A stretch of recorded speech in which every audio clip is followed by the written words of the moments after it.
संयोग ही बनी है। हमारी सनातन वैदिक परंपरा का प्रारंभ गणेश पूजन से ही होता है, तो स्वाभाविक रूप से प्रथम दिन ये कोई पूर्व योजना नहीं थी ऐसी कि हम गणेश चतुर्थी से ही शुरू करें, परंतु ये अपने आप ही योजना बन गई है कि गणेश चतुर्थी से कथा का प्रारंभ हुआ। सुनते जाइएगा, बहुत विशेष बात है। तो सर्वप्रथम देव पूजन में गणेश जी का पूजन किया जाता है। तो भागवत जी की कथा तो वैसे सब जगह ही शुभ होती है, लेकिन यहां प्रारंभ में ही श्री गणेश पूजन हो गया, गणेश चतुर्थी हो गई। फिर गणेश जी के पूजन के बाद प्रारंभ होता है शुभ कार्य का, तो फिर उसके बाद गुरु पूजन होना चाहिए। तो गुरु पूजन के रूप में ऋषि पंचमी आ गई, उस दिन ऋषियों का पूजन हो गया। फिर हमारे जो आयोजन है या हमारी जो व्यवस्था है, उसकी रक्षात्मक रूप से जो उसकी रक्षा करें उनका वंदन होना चाहिए। तो बलदेव छठ आ गई, श्री बलदेव जी महाराज हल मूसल लेकर के पूरी कथा की रक्षा कर रहे हैं। उसके बाद जो प्रधान पीठ है उनका वंदन होना चाहिए, उनका नियम। तो आज ठाकुर जी का जन्मोत्सव होने वाला है, और फिर प्रधान पीठ को प्रणाम करने के बाद प्रधान भी एक नहीं होते, अनेक होते हैं ना।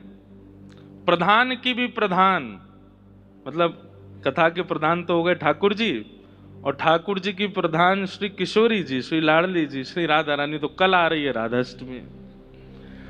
और आप लोगों को एक बहुत विशेष बात बता दें, राधाष्टमी से लेकर के अगले 7 दिन तक ये श्रीमद् भागवत जी की जयंती मानी जाती है। भागवत जी का प्रथम वाचन वैसे तो सनक सनंदन सनातन सनत कुमारों ने कही है, सूत जी महाराज ने कही है, पर विशेष रूप से सुखदेव जी ने जो परीक्षित को कथा सुनाई है, वो तिथि कौन सी है? राधाष्टमी से लेकर के 7 दिन तक की जो तिथि है, इसको भागवत जी की जयंती माना जाता है। तो कथा का विश्राम जो है वो भागवत जी की जयंती पर हो रहा है।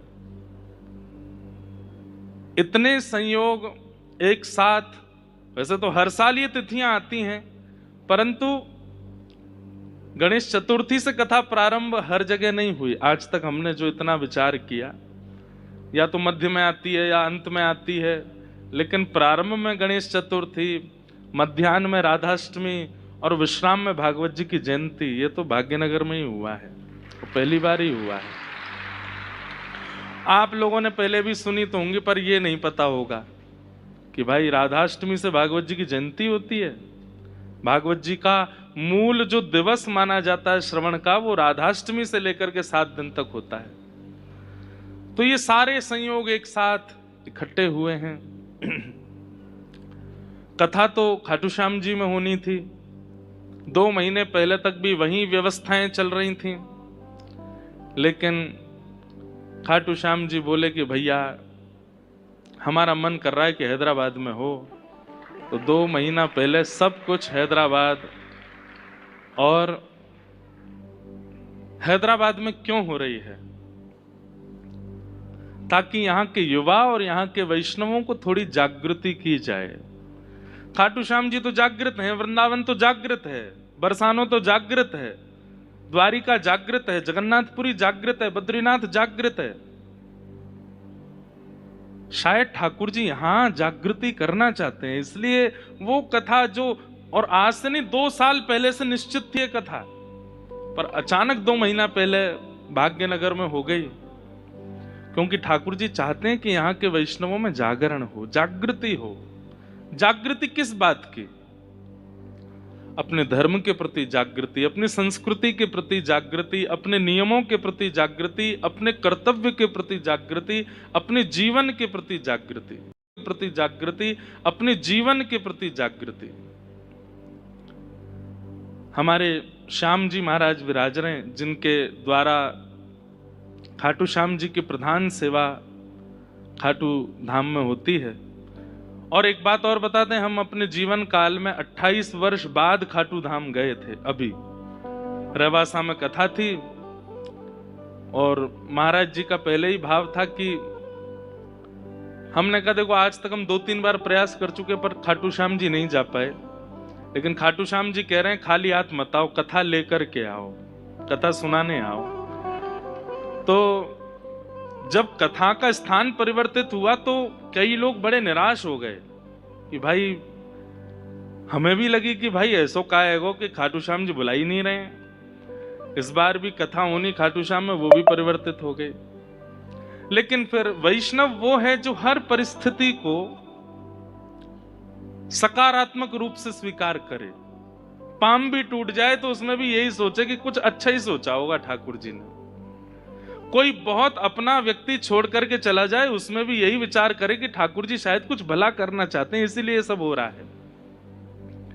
तो हमने फिर विचार किया, हमने की कथा तो हो नहीं पाई, लेकिन उसके 2 यहां से पहले जयपुर थी, जयपुर से पहले रहवासा थी। तो रहवासा में महाराज जी का भाव था कि आप खाटू धाम चलें दर्शन करने।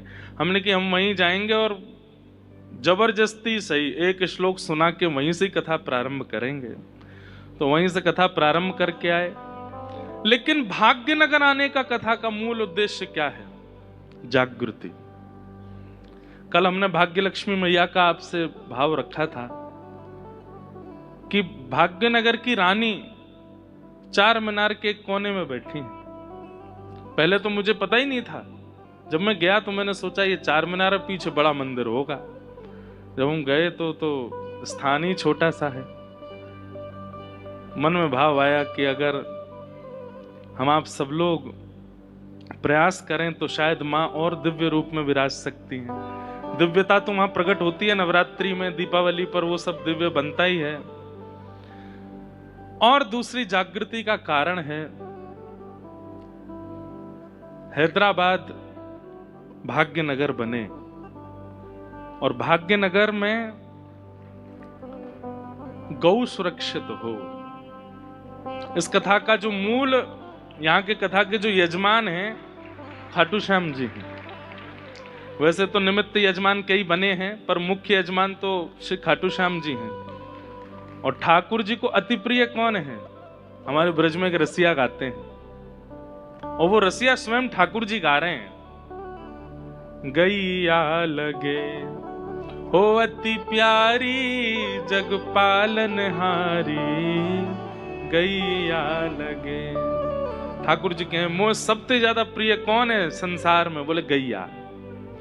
अरे कहा बताएं भैया, यशोदा मैया ने गलती तो यूं कह दी कि गैया तो जानवर है, तो ठाकुर जी ने 2 दिन तक भोजन नहीं किया।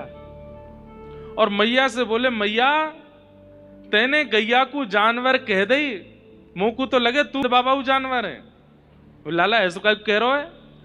बोले हम गैया को दूध पी में और तू को जानवर के। मैया मैंने तेरो दूध पियो तो तू भी जानवर है? मैया बोली लाला गलती है, अपराध है, कहा करूं बता। बोले गैया को जानवर नहीं बोलेगी। तो यशोदा मैया ने कान पकड़े, सब ब्रजवासी ने लाला से की लाला आज के बाद हम जानवर ना बोलेंगे, तू रूठे मत।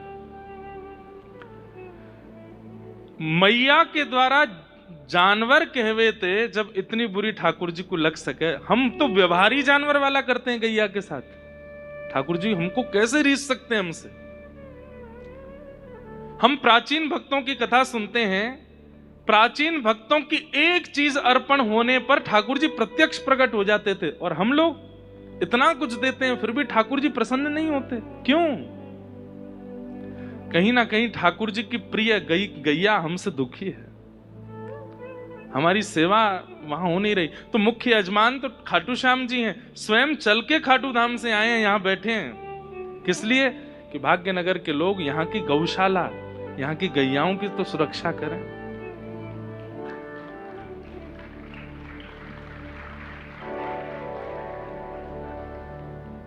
शिव मंदिर गौशाला है जिसके निमित्त ये कथा हो रही है। बताइए, एक तो हम यहाँ के आयोजकों को बहुत प्रसन्न है। यहाँ के आयोजकों से क्यों प्रसन्न है? सुनो, ताली बाद में बजाना, पहले सुनो, पहली ताली बजा देते हैं आप क्योंकि आज 4था दिन है कथा का। हमको एक चीज के लिए भी ये नहीं कहा गया महाराज जी मंच से आप ऐसा कह दीजिए, इनका सम्मान कर दीजिए, इनको बुला लीजिए, इनका नाम बोल दीजिए। नहीं तो अधिकतर कथाओं में ये होता ही रहता है। और हमें फिर यूं लगता है फिर कथा काहे को करवाई आपने, जब ये सब व्यवहार ही करने थे तो हम ऐसे ही आ जाते 4 दिन के लिए, व्यवहार कर देते, इनको माला पहना दो, इनके लिए ये कर दो, इनके घर पधरामनी कर आओ इनके यहाँ। पर नहीं, आज 4 दिन हो गए हमको। इनको पता है कि पिछले 3 महीना से महाराज जी घर भी नहीं गए हैं, तो आराम करें भाग्यनगर आके। तो कहीं हमको जाना नहीं, किसी से मिलना नहीं, कुछ। आज बस गए थे, आज 2-3 जगह गए थे, और आज बड़े संकोच में आकर के बोले महाराज जी एक निवेदन था। मैंने कहा बताइए। बोले कथा जो है ना वो गौशाला के निमित्त कराई जा रही है, क्योंकि हमारी गौशाला जो है वो लाखों के कर्जे में चल रही है। वैष्णव जन थोड़ा जागृत हो में, उसमें सेवा करें और वहां जाकर के थोड़े अपने अनुदान करें, जिससे। तो मैंने कहा आपने पहले दिन क्यों नहीं कहा? बोले हमें संकोच हो रहा था कि हम कैसे कहें, पर बहुत संकोच में कह रहे हैं कि थोड़ा सा आप बोल देंगे तो लोग बाग थोड़े जागृत होंगे। वहां जाकर के कोई ऐसा नहीं कि आप लोगों से ये कहा जाए कि इतने का दान करो, जितना बने उतना करो। हम तो एक बात कहते हैं भैया, व्यक्ति अपने जीवन को बहुत विशेष रूप से धर्ममय बना सकता है। आप लोग अपने जन्मदिन पर, अपने ब्याह महोत्सव पर, अपने घर के छोटे छोटे कार्यक्रमों पर लाखों खर्च कर देते हैं, डेकोरेशन करना, ये करना, वो करना। उससे अच्छा आप गौशाला में जाकर के गैया की पूरी सेवा कर दो, 2-4 गायों की सेवा कर दो। और इस भाव से नहीं कि वो जानवर हैं, लाचार हैं, इस भाव से कि हमारे ठाकुर जी को बहुत प्रिय हैं, इनकी सेवा करेंगे तो ठाकुर जी हमसे प्रसन्न रहेंगे। हम अपनी कथा में एक बात कहते हैं, जिसको गैया से डर लगता है, जैसे गैया सामने आती है तो डर के भागता है, तो जब वो ठाकुर जी के सामने आता है ठाकुर जी भी भागते हैं। क्यों? बोले तू मेरी गैया ते डरे, मैं तोते डरू। गैया गोबर से, गाय मूत्र से, गौ घृत से, गैया के दूध से कई लोग नाक बंद कर लेते हैं अपनी। ऐसे ही जब आप लोग ठाकुर जी के सामने जाते हैं, ठाकुर जी भी यूं ही मिलते हैं। बड़ी तो बदबू आ रही है, संसार के विषय में बदबू नहीं आई तुझे? हैं? पिज्जा पास्ता बर्गर में वो लहसुन प्याज की बदबू नहीं आई कभी? गोबर से बदबू आ रही है। ठाकुर जी को दुर्गंध। अब विदेश, कभी दुर्भाग्य से विदेश जाना हो तो देखो वहां पर क्या होता है, गौ मांस की दुर्गंध ऐसे ही आती रहती है।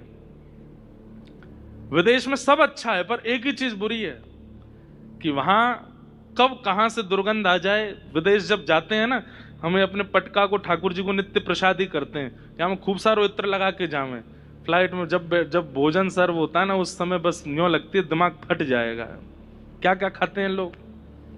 और उस विदेश को जाने के लिए लोग लाखों रुपए खर्च करते हैं, लाखों रुपए इकट्ठे करते हैं। हम अपने खर्चे से नहीं जाते, हमको लोग बुलाते हैं तो जाते हैं। वहां पर सहजी दुर्गंध आती है, और वही दुर्गंध धीरे धीरे भारत में बढ़ती जा रही है। उससे दुर्गंध नहीं आई आपको कभी? भाग्यनगर के जब हम रास्ते से आते हैं तो कहीं हमको कुछ लटके हुए दिखते हैं, जीव जंतु, कहीं कुछ बन रहा है, कहीं कुछ बन रहा है। हमने परसों किसी से पूछा, जहां भी जाता हूं मैं पूछता हूं कि यहां पर स्पेशलिटी क्या है खाने की, तो अगर शुद्ध होता है तो मंगवा लेते हैं, नहीं तो फिर घर में ही बनवाते हैं, जिनके यहाँ रुकते हैं, भाई बना के खिलाओ। हमने पूछा भाग्यनगर में प्रसिद्ध क्या है? नाम सुनते ही मैंने कहा जय हो। बोले बिरयानी। मैंने कहा जय हो भैया, यहाँ पे प्रसिद्ध भोजन भी वो है जो बिना किसी जीव को मारे बनता ही नहीं है, और उसको लोग बना देते हैं, मटर वटर डाल के वैसा बनाते हैं। हमारे यहाँ बिरयानी नहीं बनती है, हमारे यहाँ तो महाप्रसाद बनता है। क्या बनता है?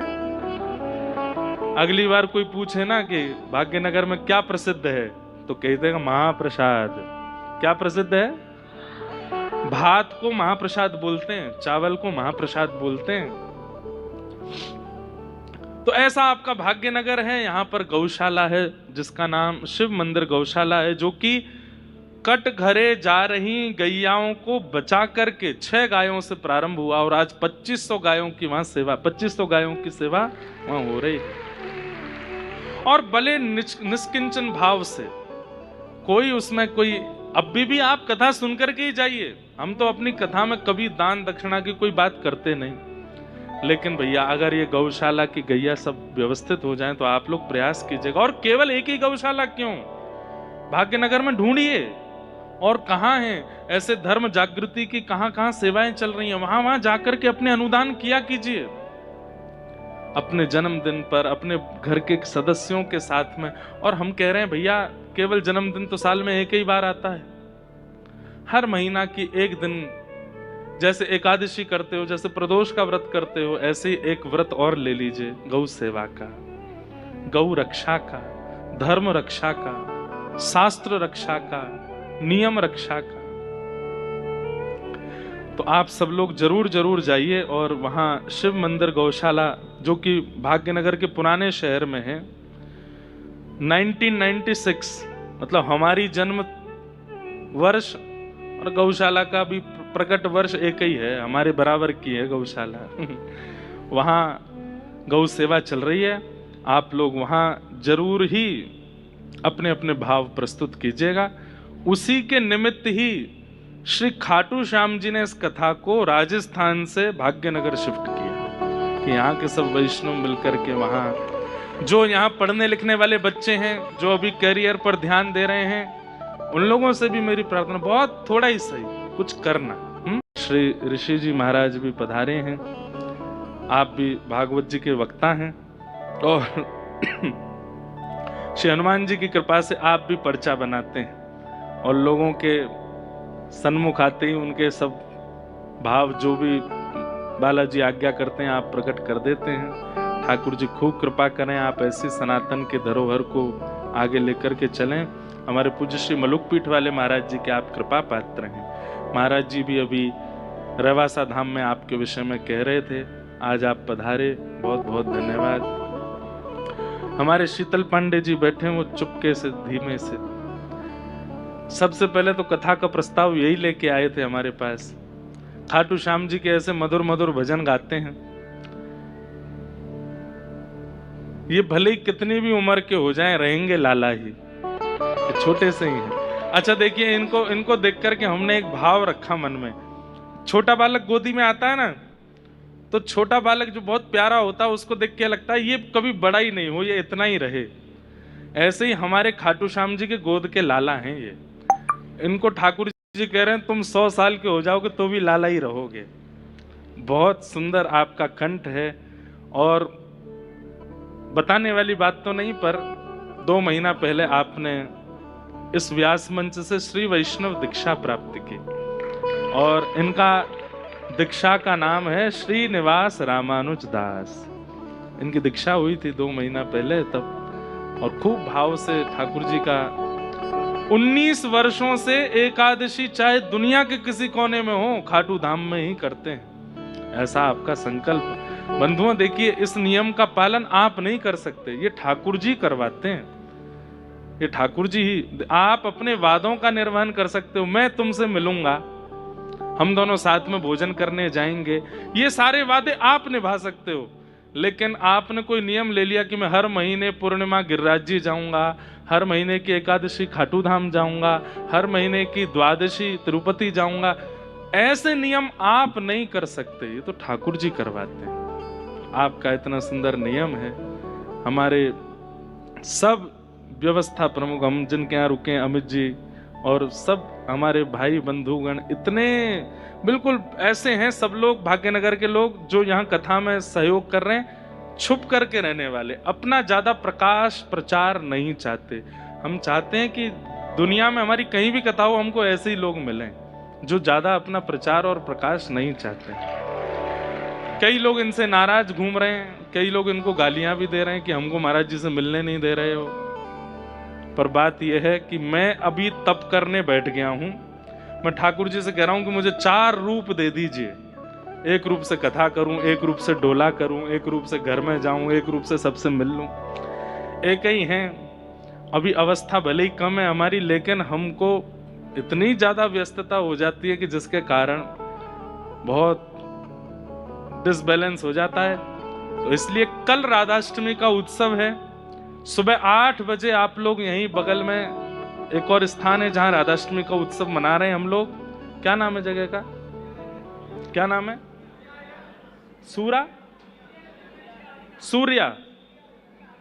सूर्या अरीना।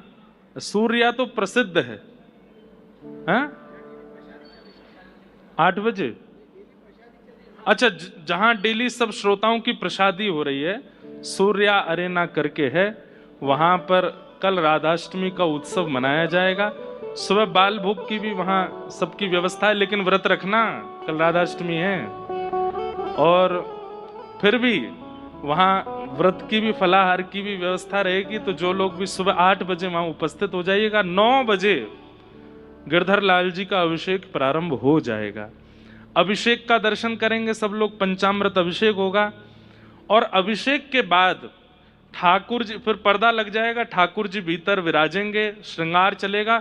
उतनी देर बधाई गायन चलता रहेगा। हम आप सब लोगों से उतनी देर मिल लेंगे। सब लोगों के जो भी भाव होते हैं, आपके जो भाव हैं, जो भी चीज़ हैं, अब इतनी देर बात तो कर नहीं सकते, तो लिख करके हमको देते जाइएगा। हम सबके भाव पढ़ लेंगे, बाद में फिर कथा में सबका समाधान या जो भी आपकी स्थिति होगी वो करेंगे। तो कल वहाँ ऐसी व्यवस्था हो जाएगी, 1-1.5 घंटा ठाकुर जी का श्रृंगार चलेगा। उतनी देर हम सब लोगों से एक एक करके मिलते रहेंगे। आप लोग आके मिलते जाना, फिर बैठते जाना, फिर दर्शन खुलेंगे। उसके बाद खूब बधाई गाएंगे, नाचेंगे, ऊधम मचाएंगे, दधी काना करेंगे। और कल भाग्यनगर को बरसाना बनाना है। बरसाने बजत बधाई, कीरत ने लाली जाए। अरे बरसाने बजत बधाई, कीरत ने लाली। भाई लोग सब कल धोती पहन के आना, धोती पहन करके, कुर्ता पहन के, बगलबंदी पहन के। और माताएं बहनें सब कल बढ़िया सुंदर अपने भारतीय वेश में आइएगा। ज्यादा आभूषण पहन करके मत आना, जितना हो सके हृदय को आभूषित करके आइएगा। कल बड़े आनंद के साथ हम लोग राधाष्टमी का उत्सव मनाएंगे। हे नाथ, मेरे अनेक वर्षों की तपस्या का केवल एक फल मुझको दे दीजिए। क्या? मैं जितना आपसे प्रेम करता हूं, मैं जितनी आपकी भक्ति करता हूं, मुझे आपकी कथा सुनने में, सेवा करने में जितनी रुचि है, मुझसे भी दुगनी रुचि वाली एक कन्या से मेरा ब्याह हो जाए। बंधुओं, हम आप सब लोगों की संबंध में रिक्वायरमेंट क्या होती है?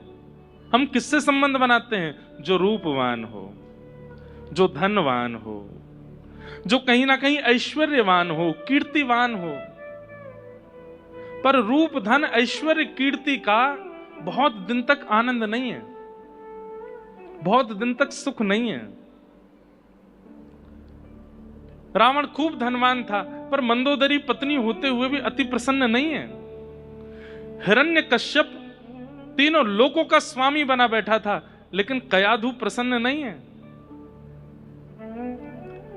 ऐश्वर्य, धन, संपत्ति और रूप, इनसे कुछ होने वाला नहीं है। इसलिए नित्य ठाकुर जी से आप एक प्रार्थना कीजिए, पत्नी मिले तो आपकी भक्त मिले, पति मिले तो आपका भक्त मिले। और जब पति पत्नी भक्त मिल जाए तो उसके बाद फिर बच्चे मिले तो आपके भक्त मिले, मित्र मिले तो आपके भक्त मिले। परिवार में अगर कोई व्यक्ति भगवान का भजन नहीं करता है तो उसके लिए नित्य प्रार्थना करो कि हे नाथ, इसके चित्त में भी अपनी भक्ति प्रकट कीजिए, ये भी आपका परम वैष्णव हो जाए, परम भागवत हो जाए।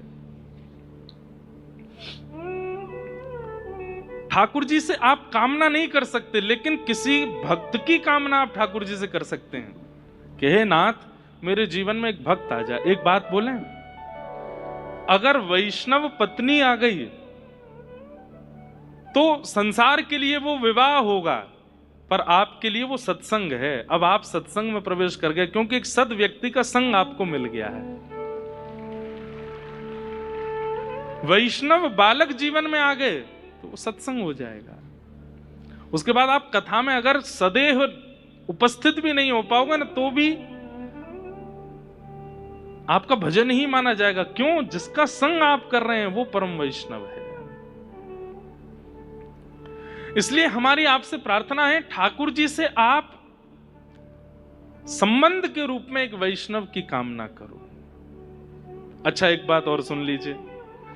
अब हमने इतनी ज्यादा विश्वास आपके चित्त में प्रकट कर दिया और कहीं आप में से किसी का ब्याह हुआ और संबंधी जो आया जीवन में वो वैष्णव नहीं आया, तो आप तो फिर मुझे याद करके गाली दोगे, महाराज जी कह के गए थे, हमने तो इतनी प्रार्थना की फिर भी जी ऐसा आ गए हो है, अब क्या करें। जरूरी नहीं है, आपने व्यक्ति नहीं मांगा, आपने सत्संग मांगा है। कई बार ऐसा होता है कि विपरीत व्यक्ति ही आकर के जीवन में सत्संग प्रकट करता है। उसके व्यवहार, उसके स्वभाव, उसकी ठोकरों से ही आप भक्ति मार्ग में आते हो। तो जरूरी नहीं है कि अनुकूल ही मिले, आप सत्संग मांगिए। अगर अनुकूल पति के आने से होगा तो अनुकूल दीजिए, प्रतिकूल के आने से हो तो प्रतिकूल दो। हम आपसे दूर ना रहें, बस जीवन ऐसा बना दीजिए जिससे आपका सामीप्य बना रहे ठाकुर जी, बस ये प्रयास कीजिए। हम आपसे दूर ना हों। गोस्वामी तुलसीदास जी महाराज, जिन्होंने पूरे विश्व को रामचरितमानस प्रदान की, मैं कथा में सुनाया करता हूं। एक बार उनकी प्रयाग में कथा चल रही थी तो एक ब्राह्मण आया और ब्राह्मण आकर के बोला, आप इतने सुंदर हैं, गुणवान हैं, बुद्धिमान हैं, मेरी बेटी से ब्याह कर लीजिए। गोस्वामी तुलसीदास जी बोले, हम नहीं करेंगे। दूसरी कथा हुई तो ब्राह्मण उसमें भी पहुंच गए। अब तो वो ऐसा हो गया कि हर कथा में गोस्वामी जी के पास आ जाए, बोले मेरी बेटी से ब्याह कर लीजिए। गोस्वामी जी ने कहा, अगर महादेव प्रकट होकर के कह देंगे तो करूंगा, क्योंकि भैया अब हमारा जीवन राम जी का हो गया है। हम ऐसे किसी से भी ब्याह नहीं कर सकते, हम उसी से ब्याह करेंगे जो हमारी तरह वह भी राम जी से प्रेम करे और उसके कारण हमारी भक्ति और बढ़े। तो एक दिन महादेव ने प्रकट होकर के कह दिया कि वो जो ब्राह्मण तुम्हारी कथा में आते हैं ना, उनकी कन्या से ब्याह कर लो।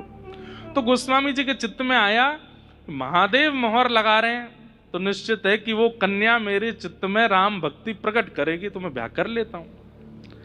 गोस्वामी जी का ब्याह हुआ, इतनी सुंदर। अब तो गोस्वामी जी उसके संग ही रहते हैं। अब लोग बाग इसमें कई अपने अपने भाव जोड़ते हैं कि वो इतनी सुंदर थी या गोस्वामी जी उससे प्रेम क्यों करते थे। प्रेम महादेव आज्ञा करके गए हैं, उससे ब्याह करो। तो गोस्वामी जी तो इसीलिए प्रेम करते थे कि भाई इसके कारण मुझे राम जी मिलेंगे। लेकिन गोस्वामी जी का ऐसा अथाह प्रेम कि एक दिन पत्नी परेशान हो गई, 5 साल हो गए मायके भी नहीं जाने दिया मुझको। अर्धरात्रि में सोता जान करके गोस्वामी जी को निकल गई अपने घर। गोस्वामी जी के जब नेत्र खुले तो भागे, ढूंढने कहां गए। नदी पार करने लगे, शव के ऊपर चढ़ के सर्प को रस्सी बना करके पहाड़ लांग गए। कितने कांटे लगे हैं, कितने वृक्षों से टकराए हैं, कोई पता नहीं है उसका। जब अपने ससुराल पहुंचे तो वहां देखा कि पत्नी अपने घर में है। तो उसके सामने जाकर के बोले, तुम मुझे छोड़ के क्यों चली आई? पत्नी ने कहा, दुर्गंध क्यों आ रही है आप में से? पता चला कि भाई ये तो शव को नाव बना करके, किसी मृतक व्यक्ति की लाश बहती हुई आ रही थी, उसको नाव बना के पार कर गए यमुना जी। सर्प को रस्सी बना करके पहाड़ लांग गए। आजकल की कन्या होती तो कहती, आप मुझसे कितना प्रेम करते, मेरे लिए किया इतना सब कुछ।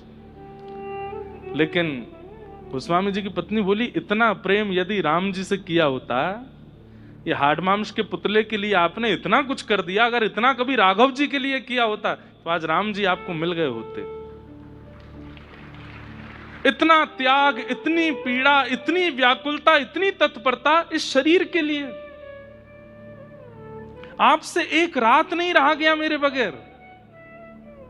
ऐसी व्याकुलता अगर राघव जी के लिए हुई होती तो आज राम जी मिल गए होते आपको। उसी समय गोस्वामी जी के नेत्र बंद हो गए और पूछने लगे स्वयं से, ये सत्य ही तो कह रही है। राम जी के दर्शन के लिए मैंने शव को नाव बना करके कभी पार नहीं किया। कभी आपने सुना, आपने खूब सुना होगा कि कोई प्रेमी ने अपनी प्रियतमा के लिए नस काट ली। कभी सुना कि किसी ने राघव जी के लिए नस काटी हो? आपने सुना होगा कि किसी प्रेमी ने अपनी प्रियतमा के लिए वो पी लिया, विष पी लिया। कभी किसी प्रियतम ने राधा रमण जी के लिए पिया? हाँ पिया था, मीराबाई ने पिया था। आज कोई नहीं पीता, क्योंकि हमारा प्रेम ही नहीं है, दिखावा कर रहे हैं, कोरा नाटक। पीना मत, कहीं सोचने लगो कि लो महाराज जी भाग्यनगर से ही पहला कैंडिडेट आएगा, ऐसा नहीं, विचार की बात है। ऐसा प्रेम हमारा है नहीं। हम क्या करते हैं ठाकुर जी के लिए? 3 घंटा अगर सामने बैठ के सेवा कर लें तो उसको गाए बिना रहते नहीं हम, कि हम 3 घंटे बैठ। आप कभी अपने प्रियतम से या प्रियतमा से जो प्रेम प्रकट करते उसको गाते हैं? ठाकुर जी की सेवा क्यों गा देते हैं? क्योंकि वो प्रेम है ही नहीं। और पत्नी के कारण गोस्वामी जी उसी समय सब छोड़ करके तुलसीदास बन गए और मिले राघव जी उनको। तो अब पत्नी अनुकूल नहीं थी, लेकिन क्योंकि महादेव जानते हैं कि जब प्रतिकूल पत्नी आएगी और वह आकर के इनको ऐसे फटकारेगी तभी राम जी मिलेंगे। तो जरूरी नहीं है कि अनुकूल मिलेगा तो ही भगवत प्राप्ति होगी, कई बार प्रतिकूल के मिलने से भगवत प्राप्ति होती है। महाराष्ट्र में एक संत हुए श्री तुकाराम जी महाराज। तुकाराम जी महाराज के गांव में एक लड़के के पीछे पूरा परिवार पड़ गया, शादी करो शादी करो। तो उस लड़के ने कहा अगर तुकाराम जी बोल देंगे तो कर लूंगा, क्योंकि तुकाराम जी की जो पत्नी थी बहुत उल्टे दिमाग वाली थी। तो उस लड़के ने कहा तुकाराम जी कभी नहीं कहेंगे कि तू ब्याह कर, भाई खुद जला हुआ व्यक्ति दूसरे को क्यों जलाएगा। तो उसने घर वालों से कहा तुकाराम जी से बुलवा दो, अगर वो बोल देंगे तो मैं ब्याह कर लूंगा। घर वाले सब गए, तुकाराम जी हमारा बेटा कहता है कि आप कह दोगे तो वो ब्याह करेगा। बेटा बड़ा प्रसन्न, बोली ये कभी नहीं कहेंगे। खुद इनकी पत्नी पूरा गांव जानता है कि वो भरे चौराहे पे पीट देती है, कभी कभी इनको सुना देती है।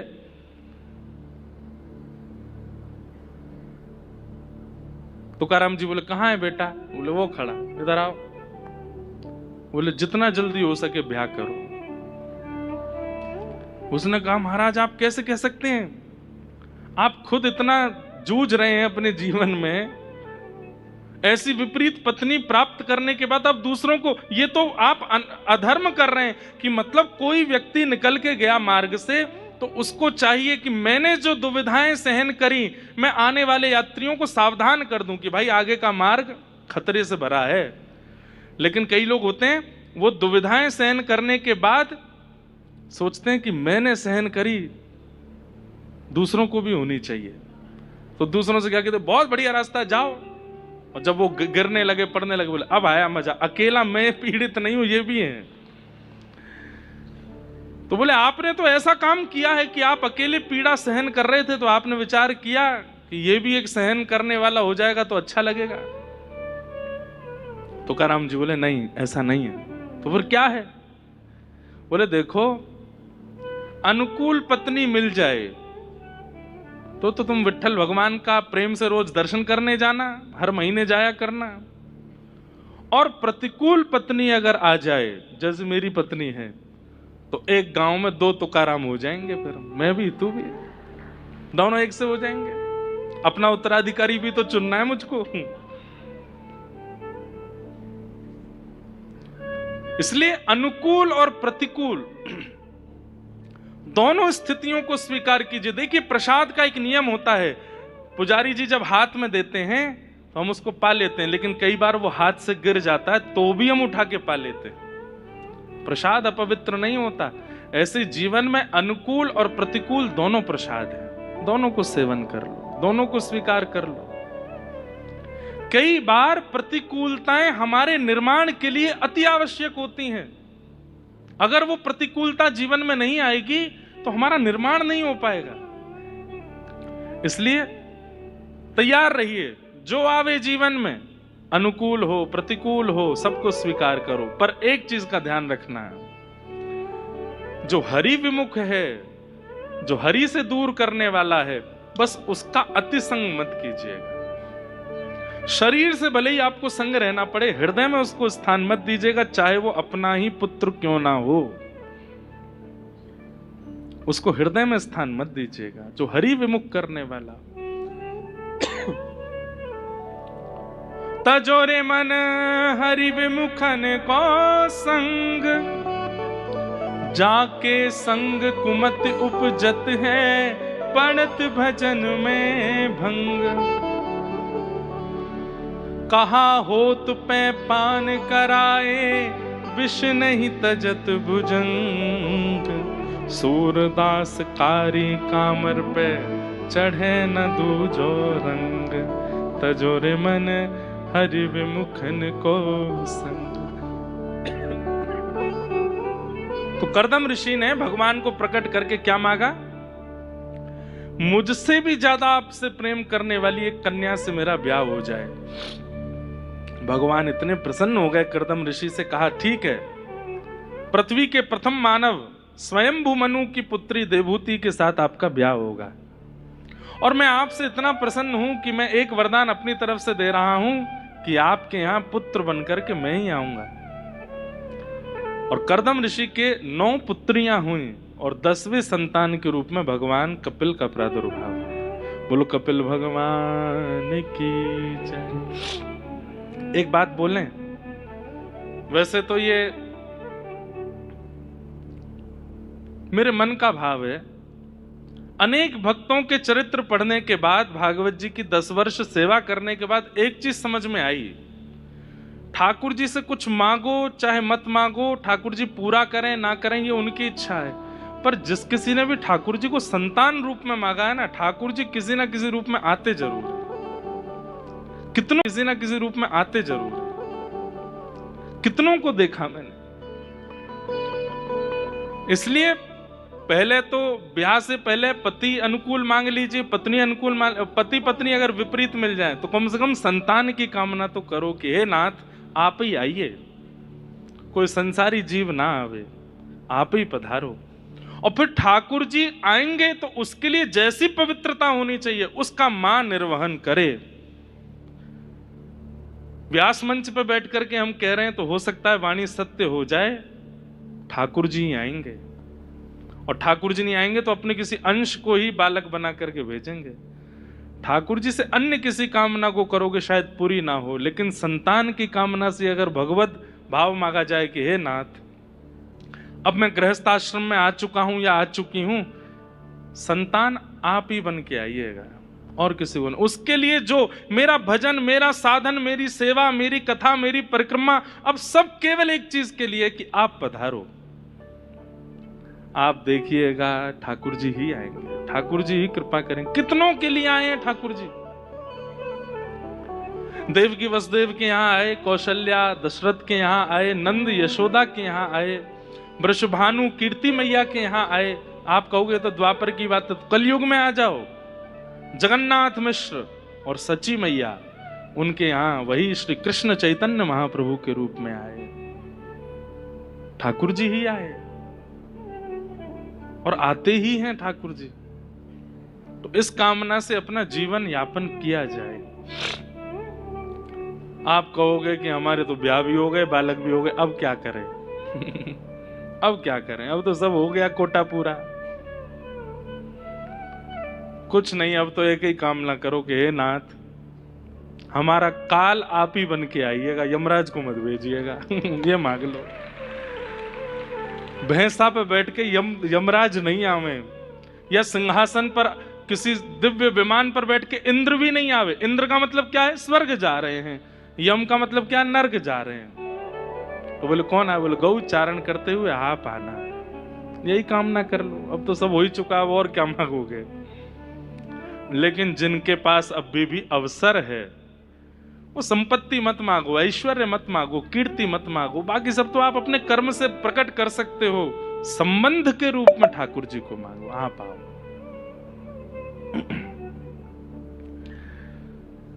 तो कर्दम ऋषि और देवहूति माता के यहां भगवान कपिल प्रकट हुए।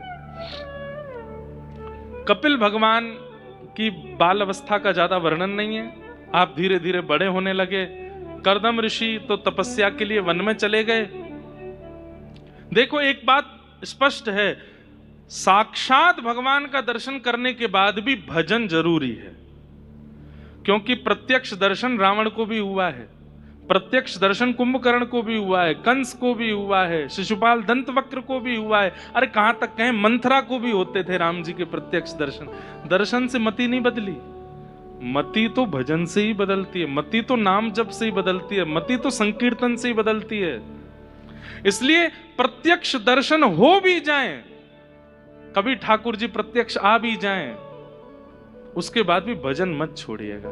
कुम्मन दास जी की एक चरित्र आता है कि कुम्मन दास जी जब अपने खेत में बुवाई करते थे ना, तो पीछे ऐसे अपनी पीतांबरी में ठाकुर जी बीज डाल करके चलते ऐसे करके, और कुम्मन दास जी के खेत में ऐसे बीज उछालते हुए चलते ठाकुर जी, आगे आगे खुरपी से मेड़ बनाते चलते श्री कुम्मन दास जी, और पीछे पीछे ठाकुर जी चलते।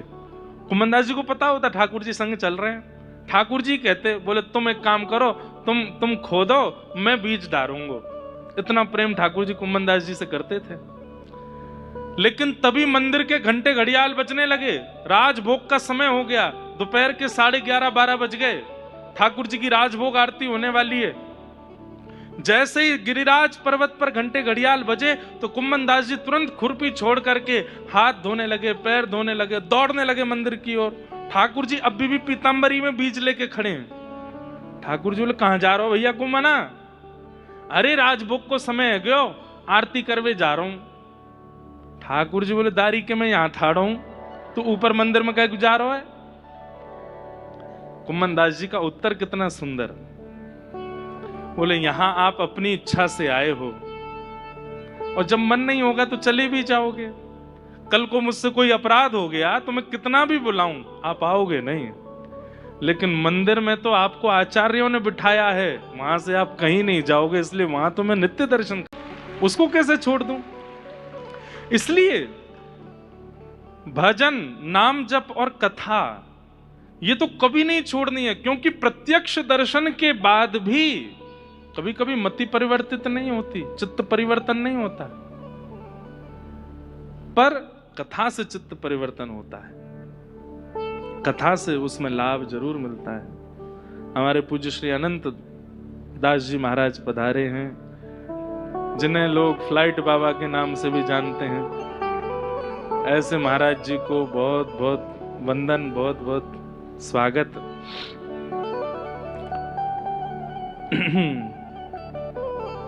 प्रसन्न चित्त रहते हैं महाराज जी हमारे, जब देखो हंसते ही रहते हैं। ऐसे महाराज जी से हम बस एक ही प्रसाद चाहते हैं, यही प्रसाद हमको भी दे दो कि हम भी प्रसन्न ही रहें, आनंद में रहें, बड़ी कृपा। तो हम क्या बता रहे थे कि प्रत्यक्ष ठाकुर जी के प्राप्त होने के बाद भी भजन नहीं छोड़ना है, भजन तो तब भी करना है, भजन का त्याग नहीं करना। और ये बात हमने कहां से सीखी? कपिल भगवान के अवतरण से। करदम ऋषि के यहां साक्षात भगवान का जन्म हुआ है, लेकिन फिर भी करदम ऋषि वन में गए हैं भजन के लिए। देवभूति माता सामने बैठी हैं और देवभूति माता कहती है, मेरे कुछ संशय हैं, आप समाधान कर दीजिए। तो कपिल भगवान बोले, मैया मैं तो आपका लाला हूं, और मां कभी अपने बालक से जिज्ञासा करती है? बोले, नहीं, थोड़ी देर के लिए मैं ये भूल गई हूं कि आप मेरे पुत्र हो, आप साक्षात परमात्मा हो, इस भाव से उत्तर दीजिए। पूछिए मैया क्या चाहते हो। अनेक प्रश्न किए हैं देवभूति माता ने, सब प्रश्नों को तो हम नहीं बोल पाएंगे, पर एक दो प्रश्न बोल करके कथा में आगे बढ़ेंगे। पहला प्रश्न कि निर्वेणा नितराम भूमल असद इंद्रिय तर्षणात् येन संभाव्यमानेन प्रपन्नान्धं तम प्रभो।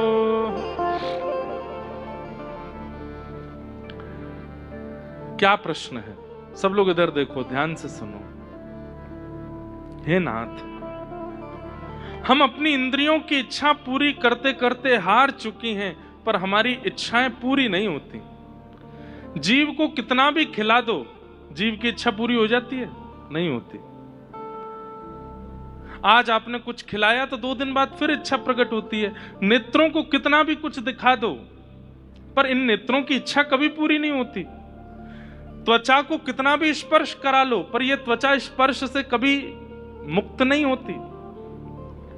प्रश्न यह है कि इन इंद्रियों की इच्छा पूरी करने की वजह से हम पाप के भागी बनते जा रहे हैं।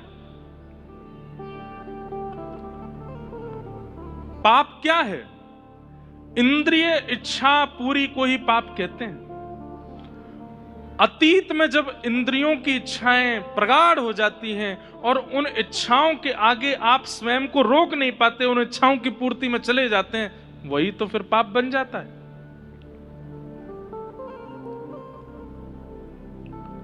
हम ऐसा क्या करें जिससे हमारी इंद्रियों की इच्छाएं समाप्त हो जाएं, सामान्य हो जाएं, या फिर इच्छा प्रकट ही ना हो? यह प्रश्न है देवूति माता का।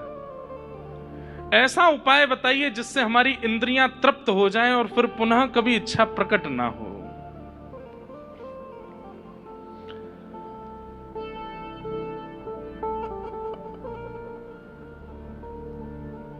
कालो न याता वयमेव याता, भोगा न भुक्ता वयमेव भुक्ता, तपो न तप्ता वयमेव तप्ता। कालो न याता वयमेव याता, तृष्णा न जीर्णा वयमेव जीर्णा। एक शास्त्रीय बात है, भोगा न भुक्ता वयमेव भुक्ता। हम भोग को भोगने से शुरू करते हैं, चख के देखते हैं चलो कैसा है, लेकिन एक दिन ऐसा आता है कि इतने आदी हो जाते हैं उस भोग्य वस्तु के, फिर हम ना चाहते हैं कि हम नहीं भोगें, लेकिन फिर भी उसके बिना रह नहीं पाते। अब हो क्या जाता, वो हमको भोग रहा है, वो हमारा भक्षण कर रहा है। जो लोग पीला पानी पीते हैं वो पहली बार चखने के लिए ही पीते हैं, दोस्त वस्त कह रहे हैं पी लो, एक बार चख के तो देखो कैसा है। लेकिन कुछ समय बाद जब चखते चखते चखते, आपने तो चखा था उसको, लेकिन उसने आपको पसंद कर लिया। अब क्या होता है, आप चाहते नहीं है, पत्नी परेशान है, बच्चे परेशान है, परिवार के लोग परेशान बैठे हैं कि भैया बहुत बुरा कर दिया, जीवन बर्बाद कर लिया अपना पूरा। उस समय आपको भी लगता है कि मैं चाहता तो हूं कि मुझे नहीं करना है, मुझे नहीं स्पर्श करना है, मुझे नहीं इसके बारे में, पर मैं क्या बताऊं, अब मैं रह नहीं पाता। उस समय आप नहीं रह पा, वो आपका भोग कर रहा है। भोग्य वस्तु वो निर्जीव होती है, पर जब आप उसका अति सेवन करने लग जाते हैं तो वही सजीव हो जाती है और फिर आपका उपभोग करती है वो। भोगा ना